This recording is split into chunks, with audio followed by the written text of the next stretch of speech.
Saya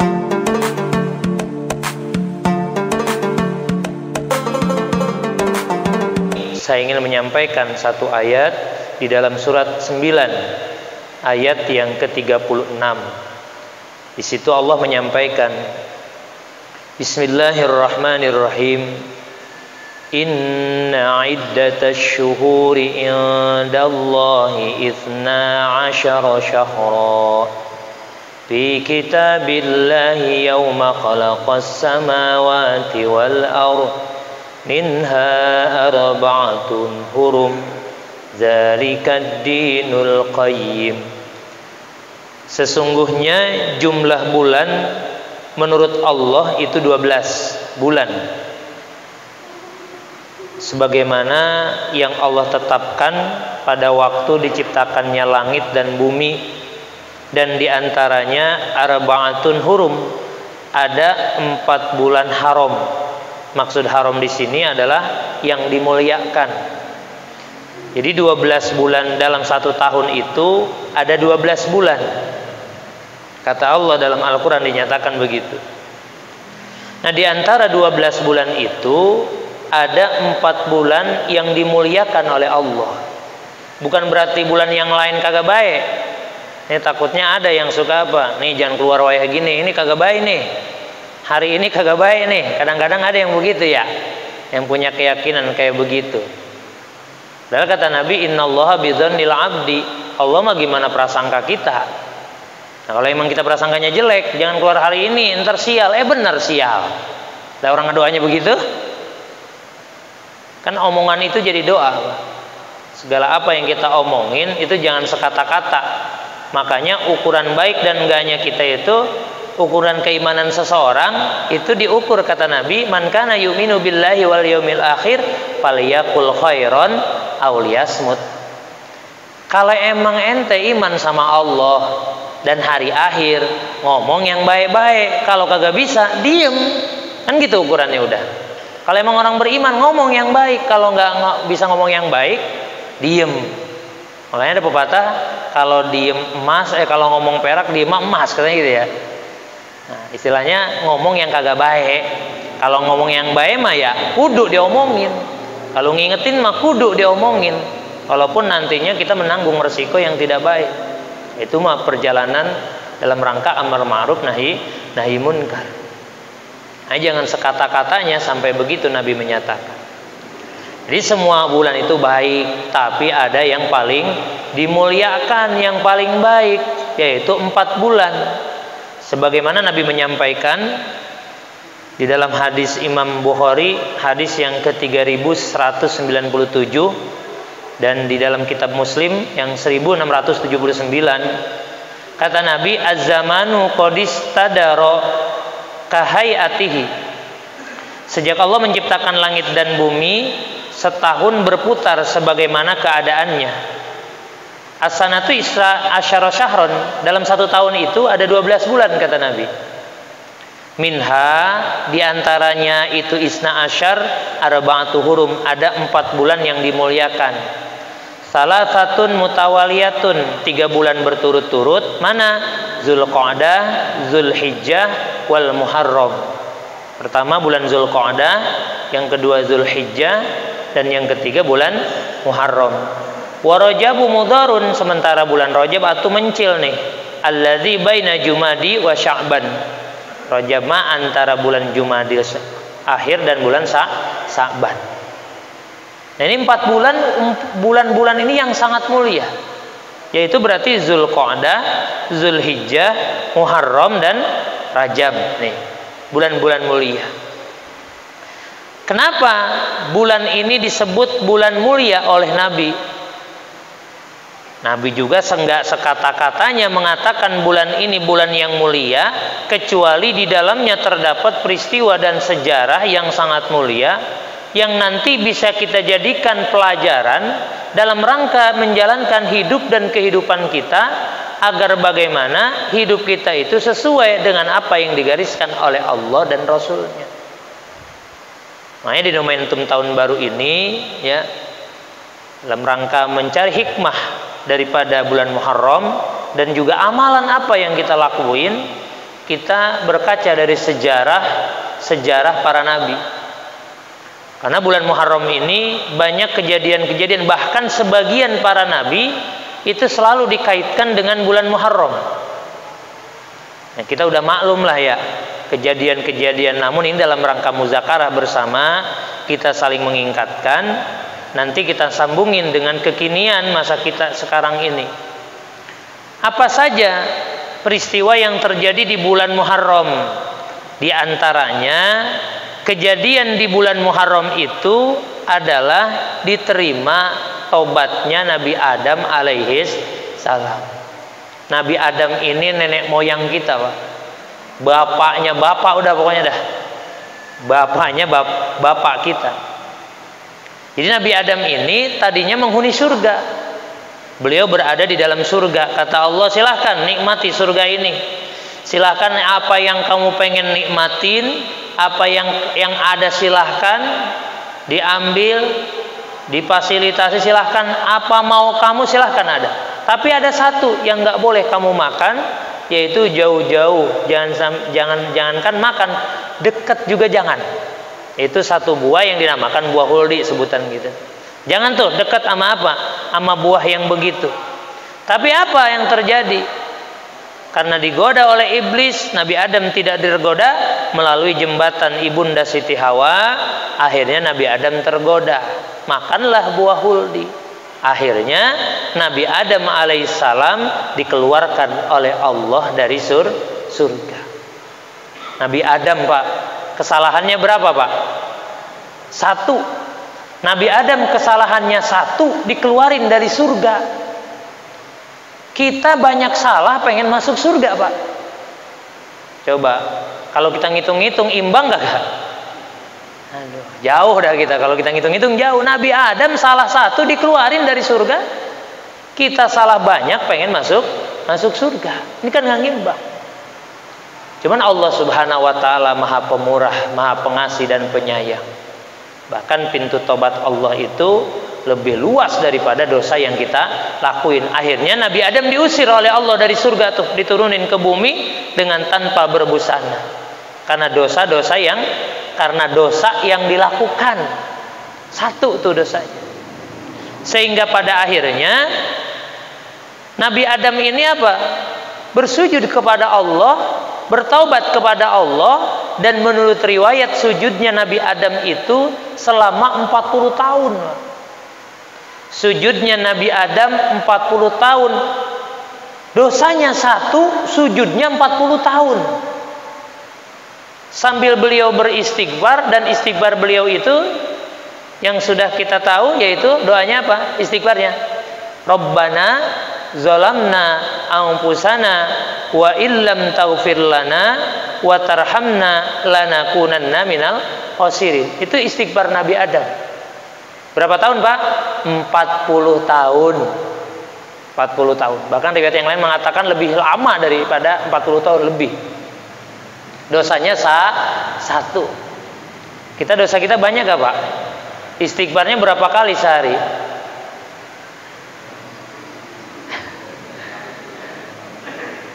Dari pagi sampai sore salah mulu, bikin dosa mulu, ngomongin orang, nyakitin bini, ya, ngomelin anak-anak di jalan, macam-macam gitu. Istighfarnya masih ogah. Nabi sholat langsung pulang, kagak mau istighfar. Nabi Adam 1 dosanya istighfar 40 tahun baru dijawab sama Allah. Ini kadang-kadang kita minta sesuatu dari Allah, gak nyadar kita banyak dosa. Perasaan saya doa udah lama banget, kok kagak dijabah ya. Kadang-kadang gitu ya. Kapan nih doa dijabah? Udah 2 tahun ini doa gak pernah dijabah, gak kerasa. Nah ini kita belajar nih dari peristiwa sejarah yang lalu. Makanya dalam Al-Quran itu agar jadi pelajaran buat kalian yang hidup masa ini, betapa Nabi Adam dosa cuma 1, bersujud 40 tahun baru diterima oleh Allah Subhanahu wa taala.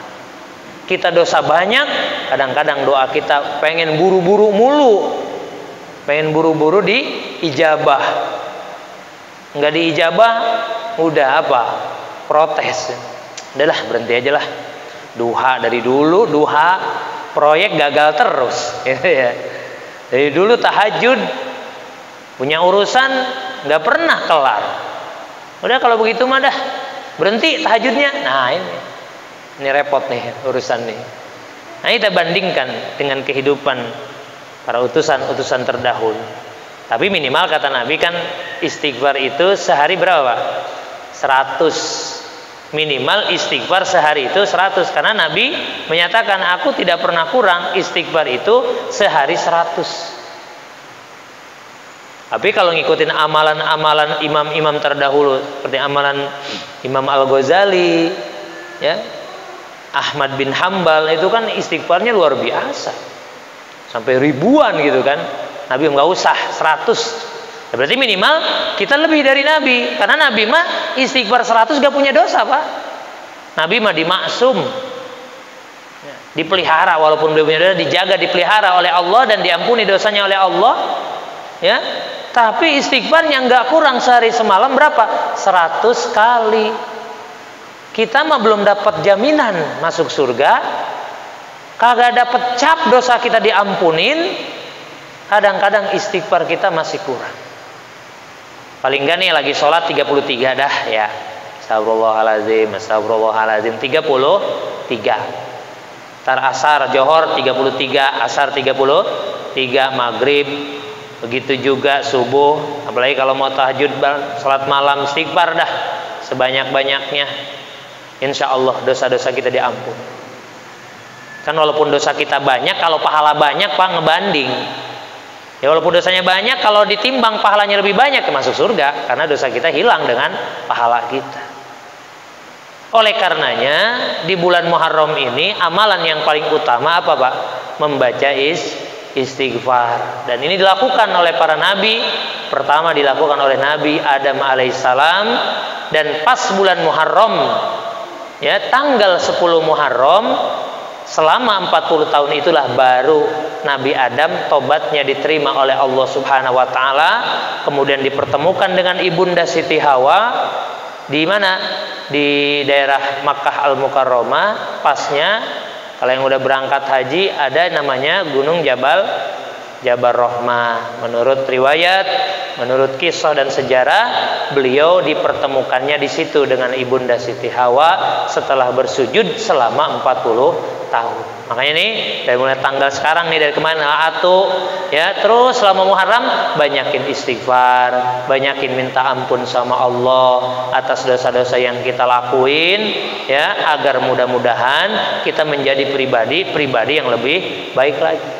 Besar. Kemudian ada lagi tentang ada yang namanya Nabi Yunus. Kita baca di dalam surah Yunus. Jadi Nabi Yunus ini Pak, dia diutus kepada satu kaum berdakwah.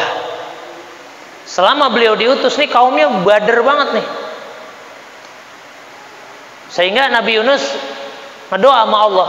Kata Allah, ya sudah, akan aku turunkan siksa. Sampaikan kepada umatku. Akhirnya Nabi Yunus bilang, hei umatku, kalau kamu tidak beriman kepada Allah dan Rasulnya, maka Allah akan menurunkan siksa. Kapan? Ya akan pokoknya. Ya, kalau perlu sekarang, kata umat Nabi Yunus bilang begitu. Kalau perlu Yunus sekarang, jangan nunggu besok. Akan doang katanya. Sekarang turunin, kalau perlu turunin sekarang. Tuh sampai begitu umat Nabi Yunus. Ya pokoknya akan pokoknya kata Nabi Yunus. Akhirnya umatnya apa? Akhirnya Nabi Yunus ya. Karena apa? Karena dalam hitungan menurut kita ngajaga aman. Ya, belum datang juga azab. Akhirnya Nabi Yunus meninggalkan umatnya. Paling enggak kalau azab turun saya udah pergi. Padahal belum ada petunjuk dari siapa? Allah. Tapi Nabi Yunus sudah pergi. Pergi Nabi Yunus meninggalkan umatnya, naik kapal. Kemudian di kapal itu terjadi badai. Kemudian diundi, sehingga yang keluar Nabi Yunus lagi. Nabi Yunus sampai 3 kali. Akhirnya Nabi Yunus dilemparkan kemana? Ke dalam lautan. Seketika ada ikan yang diperintahkan oleh Allah untuk menelan Nabi Yunus. Ikan, telan Yunus, jangan dikunyah, telan aja. Kalau dikunyah repot Pak. Ditelan Nabi Yunus Pak, masuk ke dalam perut ikan. Bahkan di dalam Al-Quran itu Nabi Yunus dalam 3 kegelapan. Satu kegelapan apa? laut, 2 kegelapan malam, dan yang ketiga kegelapan yang ada di dalam perut ikan. Tapi dengan izin Allah, Nabi Yunus hidup Pak di dalam perut ikan. Melewati 7 samudra itu membawa Nabi Yunus tuh. Tapi di balik dalam perut ikan itu, Nabi Yunus beristighfar, menyadari kesalahannya. Dia telah bersuudzon kepada Allah Subhanahu wa taala dan belum dapat petunjuk dari Allah, udah pergi aja. Mau bisnis, kata Allah belum benar, udah jalan aja. Kan aturannya begitu Pak. Kalau kita memang ngikutin Allah dan Rasulnya, berarti apa yang dikatakan Allah dan Rasulnya ikutin. Dan dalam Al-Quran itu, kalau memang kamu cinta sama Allah dan Rasul, maka taati apa yang dilakukan, apa yang diperintahkan Allah dan apa yang dilakukan oleh Rasul. Tapi kadang-kadang kita ketika melakukan sesuatu, kita nggak nimbang dulu. Yang kata kita benar nih, otak kita jalan aja. Nggak dulu lihat Quran. Kudunya nih kita punya urusan. Kata Quran boleh nggak? Oh boleh. Baru jalan. Kita punya apa nih kepentingan? Lihat dulu Quran. Boleh apa enggak? Oh boleh. Halal. Silahkan. Baru jalan. Kadang-kadang kan kita nggak begitu. Akhirnya Nabi Yunus menyadari kesalahannya. Akhirnya Nabi Yunus beristighfar. Apa istighfar Nabi Yunus? Yaitu la ilaha illa anta subhanaka inni kuntu minal zalimin. Itu istighfar Nabi Yunus. La ilaha illa anta subhanaka inni kuntu minal zalimin.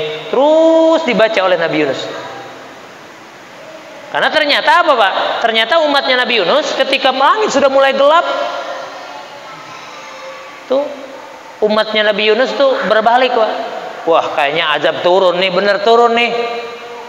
Akhirnya umatnya nyari Nabi Yunus, ingin bertobat kepada Nabi Yunus, meminta ampun kepada Allah dan beriman kepada Nabi Yunus, tapi Nabi Yunus sudah gak ada. Artinya ternyata gelap angit itu bukan azab turun, mau hujan ya. Dikira azab turun, akhirnya dia bertaubat, mencari Nabi Yunus gak ada. Akhirnya dengan istighfar itu yang Nabi Yunus lakukan terus menerus, berhari-hari, berbulan-bulan, ada yang mengatakan 4 bulan Nabi Yunus. Ada yang mengatakan bertahun-tahun. Akhirnya apa? Dengan izin Allah, itu perut ikan kembali kemana? Merasa mual ikannya. Kemudian Nabi Yunus dimuntahkan oleh ikan tersebut dan dilemparkan kemana? Ke bibir pantai, pas di tempat Nabi Yunus naik kapal pada waktu itu. Dan kejadian itu terjadi pada tanggal 10 Muharram yang berada di bulan Muharram. Makanya Muharram itu momentum untuk beristighfar kepada Allah Subhanahu wa ta'ala. Kesulitan-kesulitan yang para nabi alami yang begitu luar biasa, seperti Nabi Adam alaihissalam, Nabi Yunus alaihissalam, dibebaskan sama Allah karena istighfar yang dia lakukan. Dosanya diampuni, keinginannya keinginannya dikabulkan oleh Allah dengan istighfar yang luar biasa. Makanya istighfar itu luar biasa. Makanya banyakin istighfar. Nabi Yunus yang begitu luar biasa, kesulitannya aja dihilangkan oleh Allah. Apalagi kita, mungkin masalah kehidupan, masalah rumah tangga, masalah anak-anak, masalah usaha, masalah lainnya, bagi Allah tidak ada yang susah. Nabi Yunus yang begitu susah pun, yang menurut akal mah nggak hidup, itu Nabi Yunus meninggal, mati udah. Mati Nabi Yunus. Ada di dalam perut ikan, di dalam laut. Kemarin aja saudara-saudara kita yang di kapal selam mati. Apalagi Nabi Yunus ditelan ikan.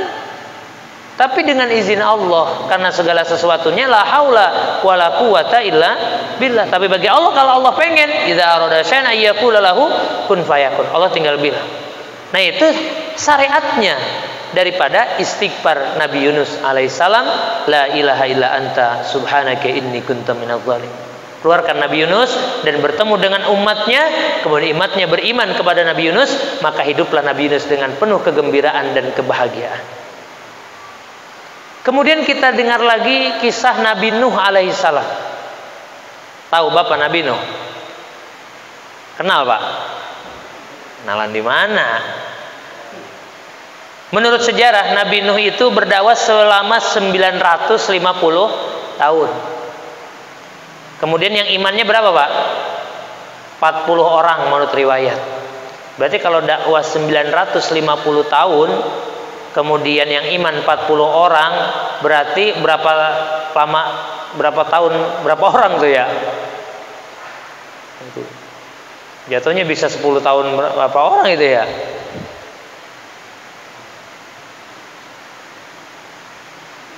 Kalau bapak dagang, Pak, ya, bapak dagang,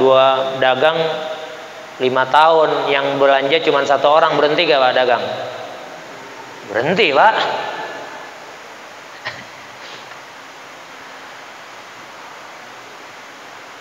Kita nih di sini nih, Ustaz Jandan misalnya nih, ngajak orang ngaji, 10 tahun ngajak, yang ngikut cuma atu, berhenti gak Ustaz Jandan nih? Berhenti. Berhenti. Dah 10 tahun yang ikut 1. Atau bapak ketua partai nih, kampanye 10 tahun, yang nyoblos cuma 1 orang, atau bubar, bangkrut ya. Nabi Yunus berdakwah 950 tahun, yang iman cuma 40 orang, tapi jalan. Nabi Yunus gak berhenti, jalan. Emang itu umat sableng mat tuh, umat Nabi Yunus, umat Nabi Nuh tuh. Sampai-sampai pada akhirnya Nabi Yunus berdoa kepada Allah, kata Allah, Nuh bikin kapal. Dari apa ya Allah? Dari kayu, bikin kapal mah. Kayunya mana? Ya dari pohon. Pohonnya ya nanam dulu. Suruh nanam dulu, Pak. Bikin kapal, suruh nanam pohon dulu. Ini ada pesan buat kita, bahwa untuk meraih sesuatu itu prosesnya nggak gampang, perlu proses yang panjang. Allah mendidik Nabi Nuh dan mengajarkan kepada kita betapa kita ingin melakukan sesuatu dan mendapatkan sesuatu itu tidak bim salabim abrakadabrak langsung jadi, tapi ada prosesnya. Akhirnya Nabi Nuh nanam pohon, tunggu sama Nabi Nuh. Nah, kan bikin kapal pohonnya nggak kecil, Pak, harus besar. Berapa tahun tuh nanamnya juga. Nah udah jadi, Pak, suruh bikin kapal di tengah apa? Kampung. Suruh bikin kapal di tengah kampung. Orang mau bikin kapal di mana?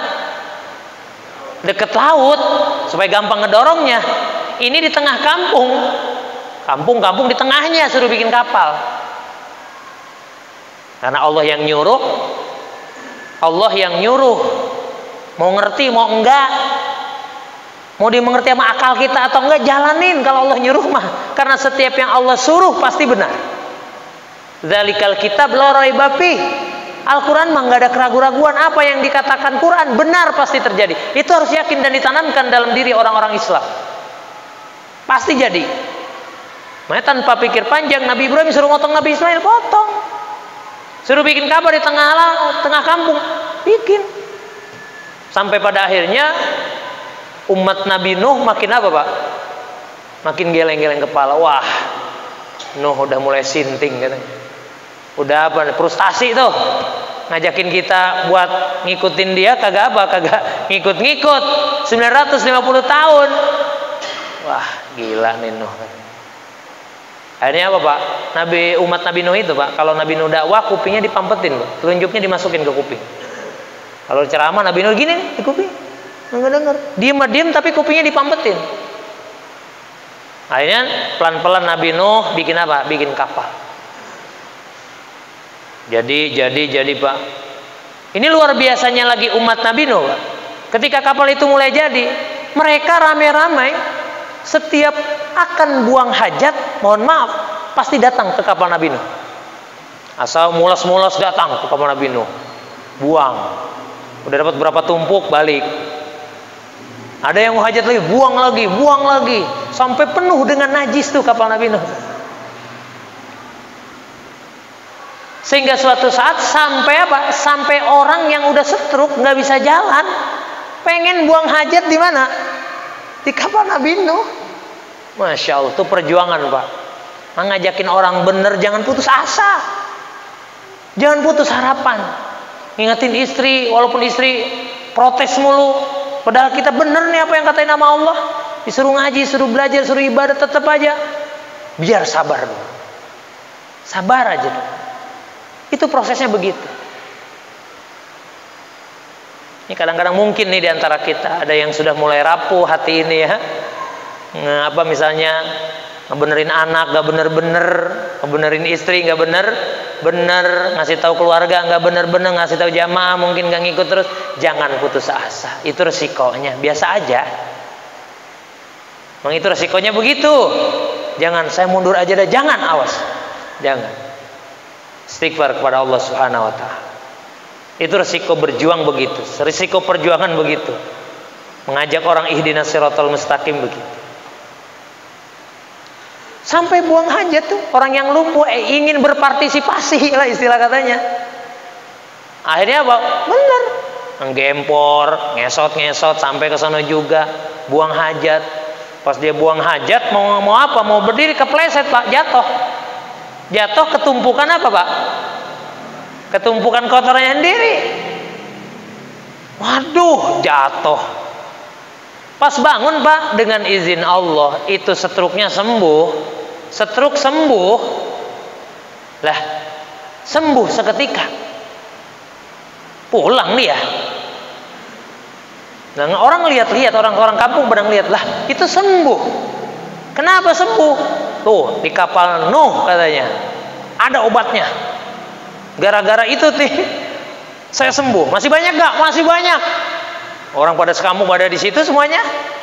Akhirnya pada bawa rantang Pak. Istilah katanya sekarang. Kan sekarang orang begitu Pak. Kadang ya Allah, itu dulu ada cerita siapa tuh? Ponari itu kan, sampai dikocok, dihidukin. Obat katanya gitu. Udah hilang akalnya. Ya Allah. Ya kan istilahnya secara akal juga tuh Pak gitu. Dan agama tidak mengajarkan begitu. Itu dipikirin aja gitu kan. Akhirnya udah bawa bungkusan, dibersihin tuh kapal Nabi Nuh semuanya. Tuh kotoran-kotoran diangkutin Pak. Tuh kapal udah mau jadi itu, udah mau kelar, banyak najis. Tuh skenario Allah mah. Dia yang buang hajat, dia yang ngebersihin juga. Karena yakin itu adalah obat, katanya begitu. Kotorannya sendiri jadiin obat sama dia. Hanya hati-hati nih, ini. Dan sampai apa aja dihalalin gitu kan. Jangan. Ada urutannya, ada tata caranya, ya, ada urutan. Nah, akhirnya apa? Akhirnya kapal pun jadi. Kemudian atas perintah Allah, Nabi Yunus apa tuh? Mengambil binatang-binatang satu jenis, begitu juga makanan atas perintah Allah. Terus suruh masuk satu jenis, sudah pada masuk dikontrol. Kontrol ada, hadir. Dan pemimpin harus begitu, Pak. Jangan merintah doang tapi nggak dikontrol. Harus ada kontrolan. Anaknya ngaji, jangan gitu doang. Lihat ke masjid, hadir kagak anak kita? Itu. Istri kita izin, Pak mau ngaji. Oke, ngaji silahkan. Lihat dulu, bener gak dia ngaji? Gitu. Dikontrol. Paling enggak pulang tes. Ayo Bu sini, katanya ngaji kan tadi. Ayo coba. Paling sedikit zaman haid berapa? Zaman suci berapa? Gimana niat cara mensucikan haid? Niatnya gimana, niat mandi? Nah, kalau bisa bener ngaji berarti. Jangan nerima laporan doang. Namanya laporan pasti bagus semua. Asal orang laporan bagus, namanya juga laporan ya. Nggak ada yang mau dicap jelek, semua laporan bagus. Tapi kontrol dulu. Lihat, itu ngajarin kita kontrol sama Nabi Yunus. Udah, ada yang kelewat anaknya Pak, nggak, mana anak saya ini? Kagak ada anaknya. Kan'an, cari, tanya-tanya, nggak ada yang ngelihat. Oh ternyata di sono, sama umatnya lagi ngumpul, lagi nongkrong belah sono Nah tadi berangkatnya ke masjid, di masjid kagak ada. Oh nggak taunya lagi nongkrong di mana? Oh no, di rumah tetangga lagi pada nongkrong aja. Nah takutnya begitu, makanya ada kontrolan. Jangan iya oke, udah ngaji iya udah selesai, udah aja begitu. Jangan. Bener kagak nih? Si kakak ngaji, lihat, wah lagi nongkrong ternyata. Nah dikontrol begitu. Nah diangkat, dipanggil tuh Kan'an, irkam mana? Naik kamu bapak kesini, naik ke perahu. Karena bentar lagi akan apa? Akan ada banjir. Kata Kan'an, aku naik aja ke pohon, ke gunung supaya nggak kena. Semuanya kena, nggak ada yang nggak kena hari ini Kan'an. Ayo naik. Tapi Kan'an menolak. Sampai pada akhirnya Kan'an tenggelam dengan orang-orang musyrik. Hanya hati-hati anak-anak kita, Pak. Dan mereka bergabung dengan yang lain, akhirnya tenggelam. Dan di sini juga mengajarkan kita, sehebat-hebatnya kita mendidik, Allah yang mengizinkan. Dan ketika memang dia belum bisa, jangan pernah berhenti untuk berdakwah, mengajak anak-anak kita, ngasih tahu. Dan ketika memang dia tidak mau, ya sudah. Tapi anak saya, Nabi Nuh juga seorang nabi, anaknya kafir. Nabi Lut seorang nabi, istrinya apa? Kafir. Jadi kalau anak kita sampai hari ini belum bisa dibilangin, jangan pernah putus asa, terus. Karena sehebat-hebatnya kita bukan nabi. Tapi ternyata nabi pun anaknya ada yang berdosa kepada Allah. Kewajiban kita berikhtiar, mengajak. Setelah memang sudah mengajak, selesai sudah kewajiban kita. Tapi jangan pernah berhenti, terus mengingatkan. Tapi memang ada resikonya sendiri. Itu adalah kisah Nabi Nuh alaihissalam. Dan ketika banjir terjadi, semuanya tenggelam, tinggal perahu Nabi Nuh saja. Dan pada tanggal 10 Nabi Yunus, kapalnya apa? Mendarat di Gunung Juhdi. Di Gunung Juhdi Tursinai. Di Gunung Juhdi, dan itu bertepatan dengan bulan Muharram. Jadi tanggal 10 Muharram Nabi Nuh kapalnya Pak mendarat di daratan dan diselamatkan oleh Allah Subhanahu wa taala. Itu sampai seperti itu. Dan satu lagi saya sampaikan, ada cerita Nabi Ibrahim alaihissalam. Kita juga pernah mendengar kisah Nabi Ibrahim. Nabi Ibrahim begitu juga sama. Beliau hidup, lahir, dikit lagi ya. Sebentar. Beliau lahir di tengah-tengah apa? Di tengah-tengah kondisi yang sulit sekali. Ayahnya pedagang Tuhan, yang suka bikin Tuhan, itu ayahnya ajar. Dari keluarga kafir beliau lahir. Sampai pada akhirnya beliau remajanya mencari Tuhan. Pada akhirnya menemukan dapat petunjuk dari Allah. Sehingga terus melawan pemerintah Namrud yang memang kafir kepada Allah Subhanahu wa taala, sehingga pada akhirnya suatu saat berhala-berhala Namrud hancur, Pak. Setelah ditanya siapa yang menghancurkan berhala, nggak ada yang tahu. Akhirnya apa? Ada yang laporan, Ibrahim yang menghancurkan. Tangkap Ibrahim. Padahal waktu itu buktinya belum ada. Pokoknya tangkap dulu, gampang, bukti mah gampang, nyusul katanya gitu. Itu nama juga penguasa yang tidak baik. Pokoknya tangkap aja dulu, bukti bisa nyusul. Kan banyak yang begitu sekarang. Tangkap dulu, bukti nyusul. Entaran belakangan. Yang penting tangkap dulu tuh Ibrahim. Tangkap Nabi. Saya tangkap Ibrahim, kamu yang menghancurkan ini. Enggak, bukan saya. Bisa jadi tuh berhala-berhala yang mana? Berhala-berhala yang itu tuh yang paling gede tuh, yang belum hancur. Kampaknya dia ada di situ. Kata Nabi Ibrahim tuh kampaknya aja ada di berhala yang paling besar. Mungkin dia marah, akhirnya yang kecil dibabadi nama dia tuh. Kata Namrud, gila Ibrahim. Kenapa gila? Mana mungkin berhala-berhala bisa bergerak menghancurkan berhala-berhala yang lain? Lah tahu berhala nggak bisa ngomong, nggak bisa ngapa-ngapain, kenapa disembah? Yang gila siapa? Saya apa kamu? Nah, akhirnya karena Namrud penguasanya, Ibrahim dibakar, Pak. Dibakar oleh Raja Namrud. Dan pada hari itu Allah berfirman kepada api, ya narukuni bardan wa salaman alaih. Hei api, dingin kamu, selamatkan Ibrahim alaihissalam. Akhirnya api itu dingin, semua material hangus kecuali Nabi Ibrahim alaihissalam gak hangus, Pak, satu-satu. Dengan izin Allah Nabi Ibrahim diselamatkan. Dan pada hari itu pas tanggal 10 bulannya bulan Muharram. Karena istighfar yang dilakukan oleh Nabi Ibrahim alaihissalam. Tapi kita jangan coba-coba, Pak. Baca istighfar 10 kali, nyemplung kemana? Ke api. Nah itu gosong kita mah. Sama istighfarnya, sama bacaannya, cuman yang keluarnya dari mulut siapa? Nah makanya momentum Muharram ini, ayo kita perbaiki pribadi kita. Walimah baca bismillah sekali, bisa ngambang di mana? Di air. Kita 100 kali tetap tenggelam. Padahal bismillahnya sama. istighfarnya sama, bacaannya sama. Itu tergantung pribadi kita. Sekarang kita banyak ngaji, tapi kadang-kadang bayinatnya tidak ada. Praktek dalam kehidupannya nggak ada. Makanya apa yang kita dengar hari ini kita praktekkan dalam rangka memperbaiki pribadi kita agar menjadi baik. Kalau sudah baik, apapun yang keluar dari mulut kita. Mobil kan sama, bensin sama bensin misalnya. Tapi kalau yang satu dibensinin mesinnya rusak, yang satu mesinnya nggak rusak, pasti yang nggak rusak jalan, yang rusak mah kagak, mau bensinnya penuh juga. Walaupun di mesinnya nggak rusak, walaupun mesinnya rusak, walaupun diisi bensin full, tetap dia nggak jalan, Pak. Tapi walaupun di mobil cuma ngisi seleter, mesinnya bagus, jalan nggak? Jalan. Ini hati kita, nih mesin kita hati, Pak. Kalau hati kita kotor, mau keluar dari mulut kita apa juga nggak ngepek, misalnya katanya. Kata anak sekarang nggak ngepek.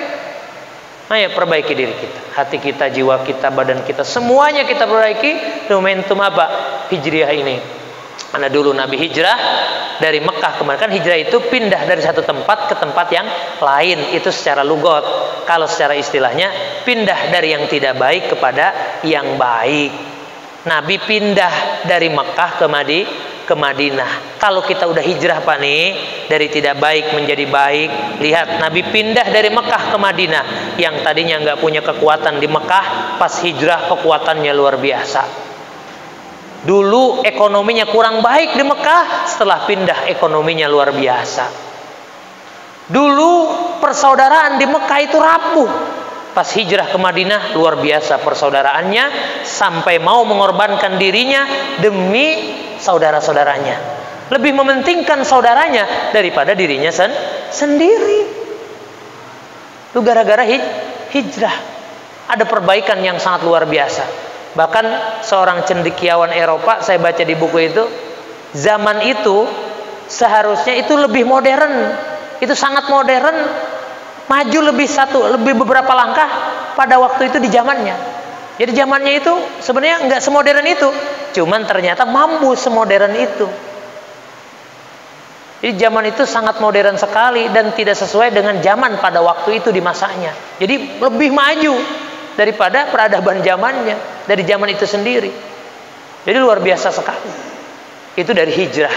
Makanya kalau kita mau menghijrahkan diri kita yang tidak baik menjadi baik, yang tadi masih ngomongin orang jangan sampai. Jadi tidak telat untuk ibadah sekarang jangan sampai. Ya, yang tadinya tidak sabar sekarang harus sabar. Yang tadinya masih banyak kekurangan, ayo kita sempurnakan hari ini. Kalau sudah begitu, Allah akan memberikan kebaikan-kebaikan. Yang tadinya nggak punya jadi punya, yang tadinya ekonominya tidak baik jadi baik, yang tadinya keluarganya berantakan, insya Allah dengan kita hijrah, keluarga kita akan sakinah, mawaddah, warahmah. Dan ini yang dijanjikan oleh Allah dan Rasulnya. Mudah-mudahan di momentum tahun baru 1443 Hijriah ini kita menjadi pribadi-pribadi yang lebih baik lagi dengan cara kita belajar dari sejarah yang ditulis di dalam Al-Quran. Contoh-contoh dan model-modelnya adalah para utusan. Alasan apalagi